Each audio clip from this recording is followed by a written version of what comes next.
Have you ever felt a friend smile at your success, only to sense something colder flickering behind their eyes? It isn't the kind of hostility you can name out loud. No insult spoken, no betrayal carved in stone. Just a pause that lingers too long before applause. A congratulation that feels hollow, like it was rehearsed. A shadow passing across their face when your joy dares to shine brighter than their own. Jealousy between friends rarely arrives like thunder. It arrives like mist, subtle, silent, and suffocating. A whisper you almost convince yourself you imagined. And yet, it is corrosive enough to leave fingerprints on the bond you thought was unshakable. You remember the first time you shared good news with someone you trusted. You expected warmth, yet what you received was something brittle, something thin. And in that moment, a seed of understanding took root. Friendship is not always the sanctuary you were promised. Beneath its surface, there can be a quiet war, a war where envy wears the mask of support, where love is tainted by comparison, and where intimacy becomes the stage for hidden resentments. The psychology of envy between friends. Psychologists remind us that jealousy is not born of distance, but of closeness. You do not envy the stranger on the other side of the world, you envy the one standing beside you. The one whose life mirrors yours. Their victories illuminate the very insecurities you try to bury. Neuroscience shows us that the same circuits in the brain that light up with joy at your own success can ignite with discomfort when witnessing someone else's. To the jealous friend, your triumph is not a shared celebration, it is a mirror reflecting their wounds. The danger lies not in their feelings, but in their disguise. Jealousy does not arrive with a raised sword. It arrives with a smile, whispering doubts, offering advice laced with quiet discouragement, applauding you while secretly praying you stumble. And sensing this, you hesitate. You dim your light. You withhold your joy, not out of humility, but out of fear of dimming theirs. This is why jealousy between friends cuts deeper than rivalry. A rival's envy is expected. A friend's envy is betrayal. It tells you that the safe haven you trusted was never truly safe. The childhood roots of comparison. But jealousy is not born in adulthood. Its seeds are sown far earlier, long before promotions, relationships, and social media feeds.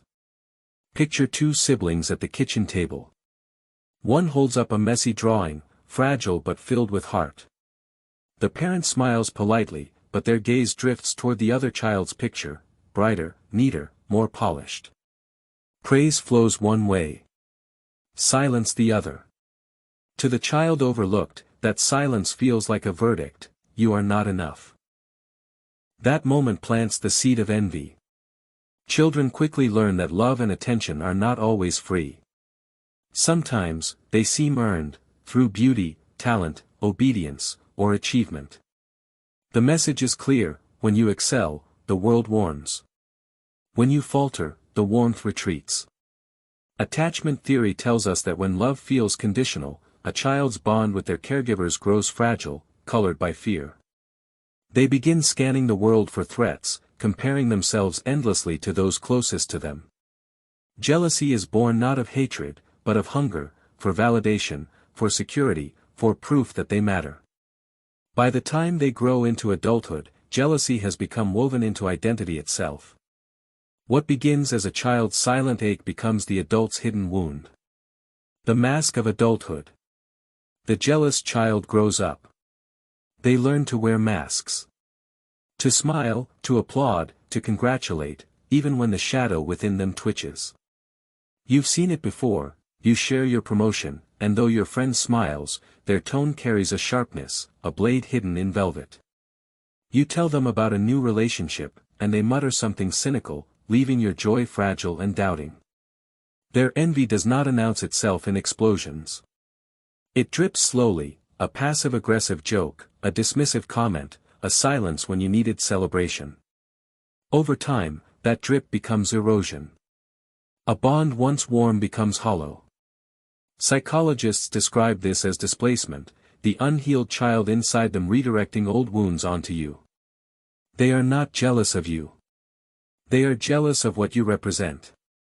Your success does not just remind them of what they lack, it reminds them of the ache they've carried since childhood, the wound that whispers I am not enough. The cultural machinery of envy. But jealousy does not grow in isolation. The culture we live in feeds it like oxygen to a flame. From childhood, you are taught that life is a race. That worth is measured not by who you are, but by how you compare. Report cards, class rankings, gold stars, your earliest lessons whisper that to be second is to be invisible. As you grow older, the stage only widens. Society glorifies status, wealth, beauty, titles, while loyalty, kindness, and quiet presence are left unrewarded. Even friendship is not free from the scoreboard. Social media amplifies the wound to a fever pitch, turning life into a competition for curated attention. Every scroll becomes a comparison. Every triumph is staged not just for friends, but for the world. Neuroscience confirms that constant exposure to curated realities hijacks the brain's comparison circuits, leaving you swinging between admiration and resentment. The jealous friend is not simply weak, they are a product of a world that has told them, again and again, that love and worth are scarce resources. That if you rise, they fall. The emotional toll. For the jealous friend, the poison runs inward first. Every fake smile, every forced applause is a betrayal of their own heart. They live in tension, torn between love and resentment, drowning in comparison. Over time, this corrodes into shame, self-loathing, and despair. For the envied, the wound is confusion. You shrink yourself, dim your light, and silence your joy, not because you want to, but because you fear losing the friend you thought was safe. And in that shrinking, grief takes root. A grief for the friendship that was supposed to be unconditional. Psychology shows that betrayal and rejection activate the same pain centers as physical injury. That is why a poison bond burns like fire inside your chest. The ache is not imaginary, it is biological. Jealousy as the shadow. Carl Jung called it the shadow, the hidden parts of the self projected outward. The jealous friend does not hate you. They hate the mirror you hold up to their wounds. Your success forces them to face what they have not healed. And instead of turning inward, they cast that shadow onto you. But here is the truth, jealousy is not only a monster. It is also a map. It points to the wounds not yet healed. It reveals where the unloved child still cries out. Transformation, from poison to growth. Envy can destroy, but it can also transform. The first step is courage. Courage to admit, yes, I feel envy. Not to deny it, but to face it. For the jealous friend, healing begins with honesty. Through reflection, journaling, and shadow work, they can trace envy back to its roots, not to the friend they resent, but to the childhood moment where love felt conditional. Once seen clearly, envy can soften. What was once bitterness can become admiration.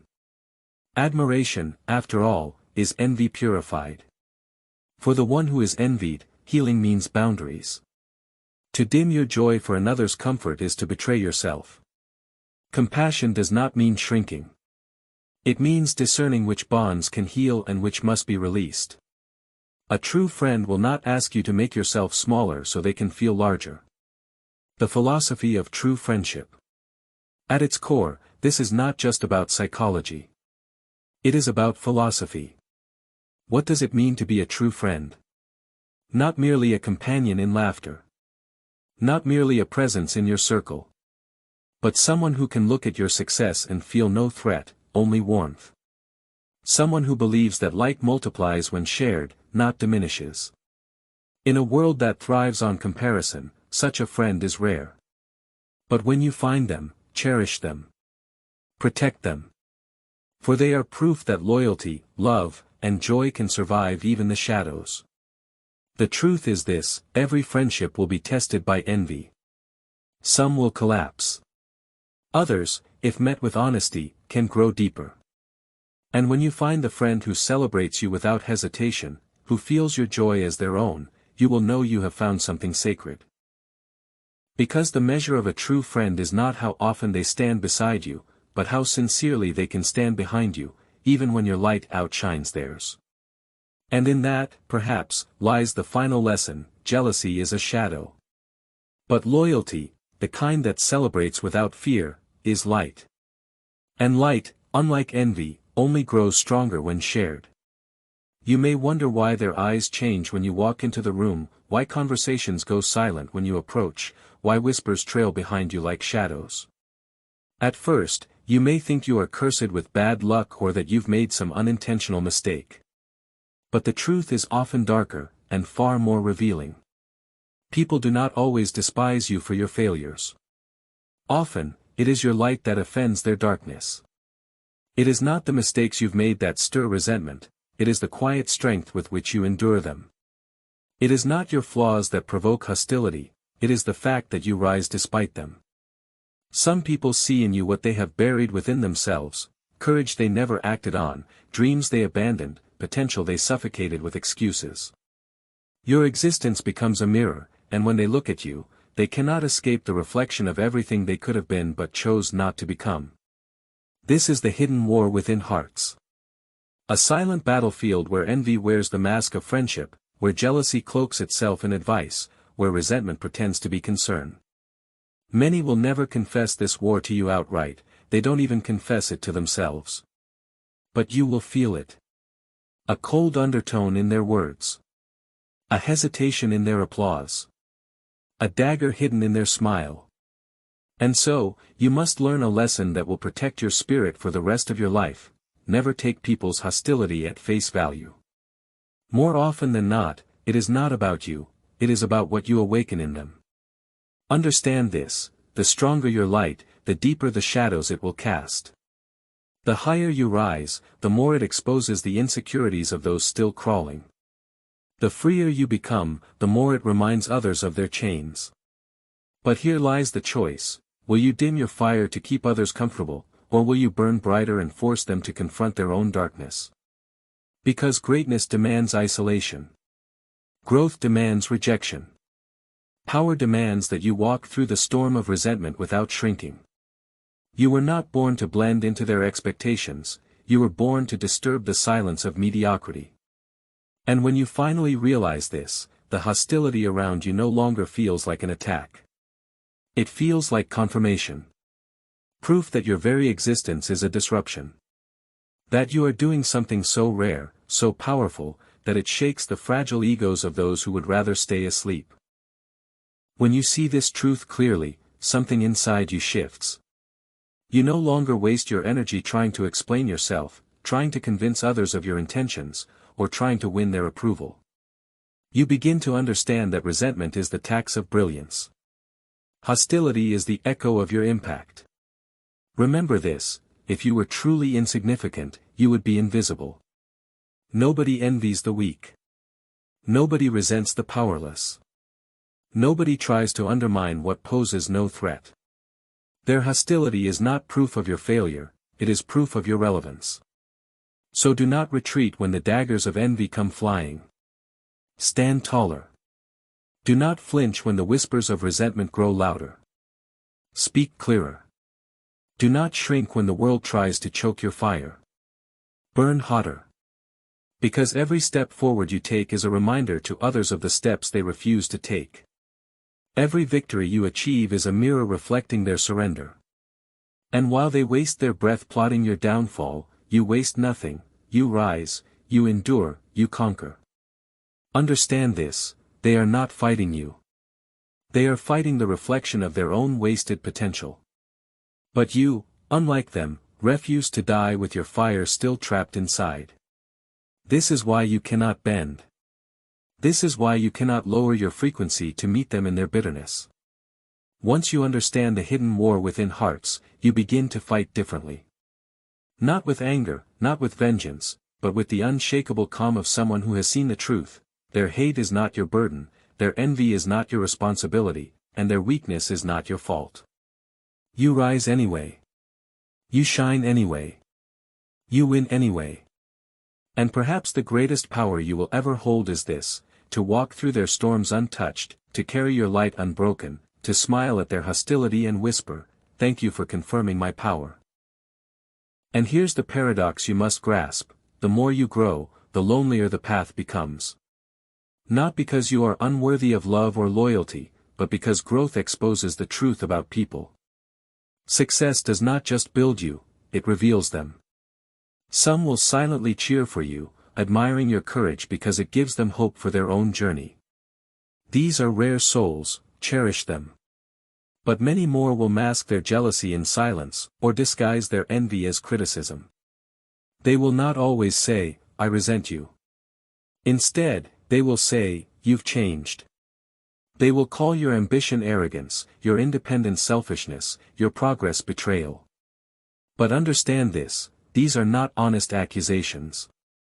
They are the language of people watching you outgrow the cage they remain trapped in.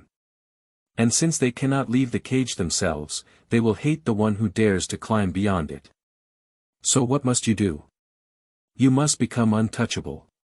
You must master the art of moving forward without looking back, of smiling without explaining, of rising without permission. Because the truth is simple: their war is not yours. Their darkness is not yours. Their limits are not yours. This is why the strongest souls learn to walk alone. Not because they hate people, but because they refuse to let the weight of small minds drag them back into mediocrity. You were not built to be small. You were not built to dim your light. You were not built to live unnoticed. The hostility you face is the universe's way of telling you, you are different. You are not ordinary. You are shaking the ground where others stand still. And instead of asking, "Why do they hate me?" you must ask, "Why should I stop?" Because every step you take forward is not just for you. It is for the silent ones watching, the ones too afraid to rise, the ones buried in doubt who need proof that freedom is possible. You may not even realize it, but you are carrying a torch through their darkness. And yes, some will resent you for it. But others will find their courage because of you. And that is the secret power of those who endure hostility: you do not just survive it, you transform it. Their envy becomes your fuel. Their resistance becomes your sharpening stone. Their hostility becomes the fire that forges your destiny. So, walk forward boldly. Carry your light. Let them whisper. Let them plot. Let them break themselves against the wall of your unshakable spirit. Because no matter how fierce their hidden war is, there is one truth they can never destroy: a soul that refuses to be broken is untouchable. And when you finally understand this hidden war within hearts, you no longer see people the same way. You stop mistaking smiles for loyalty. You stop confusing proximity for friendship. You stop believing that every clap is applause, because some claps are just a mask for envy, and some cheers are hollow echoes hiding resentment. Life teaches you this truth: not everyone who walks beside you is walking with you. Some are merely walking close enough to study you, waiting for the moment they can trip you. And yet, this is not a reason to grow bitter, it is a reason to grow sharper. Because hostility is not your enemy. It is your training ground. It hardens your resolve. It tests your focus. It sharpens your spirit like steel against stone. Without opposition, you would grow soft. Without resistance, you would never discover your true power. The universe hides blessings in the very hostility you fear. When they reject you, you learn independence. When they betray you, you learn discernment. When they hate you, you learn to love yourself without needing their validation. The fire of resentment burns, but it also forges. And here is the ultimate secret: the ones who hate you will often push you into the very greatness they wanted to prevent. Their hostility forces you into isolation, and in isolation you find strength. Their envy forces you to guard your vision, and in guarding it, you protect your destiny. Their doubt forces you to believe harder in yourself, and that belief becomes unshakable. So, let them rage. Let them whisper. Let them misunderstand you. Their war will never be won, because it is not fought against you, it is fought against themselves. They are at war with the reflection in their own hearts, and that is a battle you cannot lose. The path of power is not about silencing your enemies, it is about becoming so untouchable that their voices fade into irrelevance. Their hostility does not slow you, it confirms you. Their envy does not weaken you, it fuels you. Their war does not destroy you, it crowns you. And in the end, when the dust settles, when their whispers have turned to silence, when their daggers have rusted in the soil of time, you will still be standing. Not because you were lucky, not because you were unchallenged, but because you refused to let the hidden war within hearts dictate your destiny. That is your victory. That is your crown. That is your power.